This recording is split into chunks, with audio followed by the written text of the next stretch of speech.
سلام علیکم ګلپاڼه سندرغاړې د شکیل اول په ګلپاڼه خواجه سارا د قتل په باره کې څه ویلي دي. زموږ د ویډیو د سره تر پایه پورې وګوره چې تاسو ته پوره معلومات در ورسي. او د دې هر څه نه مخکې زه تاسو ته دا یادګینه وکړم، تاسو کو چې زموږ په دې چینل کې نوي وئ حتما د زموږ همدا چینل ته سبسکرایب کړئ، خوا کې او سره د ټلۍ نشان ووهئ چې ښایي یوه نوې معلوماتي ویډیو تاسو ته په اسانۍ باندې در ورسي. ګلپاڼه سندرغاړې د شکیل اول په ګلپاڼه خواجه سارا په باره کې ویلي دي.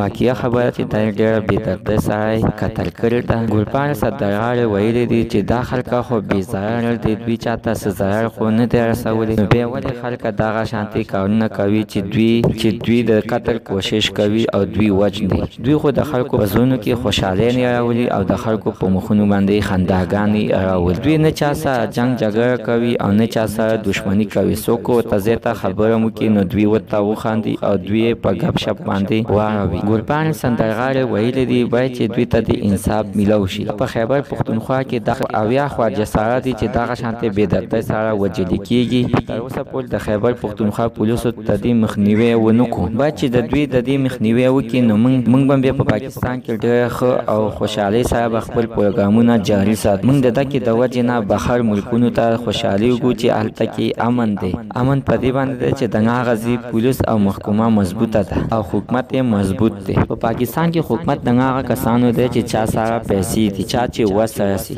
په بې وسو خلکو سره همیشه دغه شانتي کارونه کېږي. کله به پرې د شپې فایرنګ کېږي، کله به پرې د شپې سوکازي حلالۍ وي، کله به پرې تشدد کېږي. خو الله تعالی دې رحم وکړي چې زموږ د محکمو او حکومت ته دې وس ورکړي چې د دې خلکو د بدماشانو د مخنیوی وکړي او د قاتلانو قاتلان دې په چاو کې سریعان پانسي. په خیبر پښتونخوا کې پیلنۍ واقعه نه ده چې دا کېږي. نواله ګلپاڼه تر دې پورې خبرې وکړلې او ډېر د افسوس سره او ډېر د غم سره یې وکړلې او ډېر په جرابه او فریاد کې لګیا وه. موږ نننۍ معلومات ته د دې پورې کوم معلومات دپاره زموږ همدا چینل د سره سبسکرایب کړئ، خوا کې سره د ټلۍ نشان وي. ښه یوه نوې معلوماتي ویډیو تاسو ته په اسانۍ باندې در ورسي.